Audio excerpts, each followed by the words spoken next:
হ্যাঁ, বেক্সিমকোতে এখন বন্যা হচ্ছে। বেক্সিমকো বন্যাতে ভেসে যাচ্ছে। আমরা দেখতে পাচ্ছি এখানে সবুজ সবুজ ঘাস এবং এটা ভেসে যাবে। প্রচুর বৃষ্টি, পা ভিজে গেছে। হ্যাঁ, এখানে মানুষ আছে। কোথায়? ওই যে একজন যাচ্ছে, ওই যে একজন আসছে। চলো আমরা যাই। প্রচুর পানি, এখানে পা দেওয়া যাবে না।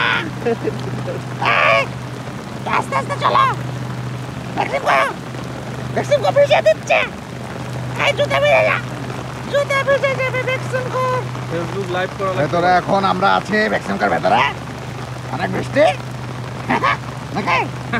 এই যে এখানে আছে নাইট ভাই। আছি। লাইভে যাবো আমরা। লাইভে যাচ্ছি। ওই দূরে বৃষ্টি। ঠান্ডা লেগে গলা হয়ে গেছে। বেক্সিমকো, এনো আবার বেক্সিমকো। এখানে যে কোনো সময় গাড়ি চলে আসে। দেখো দেবে। আরে বাবা।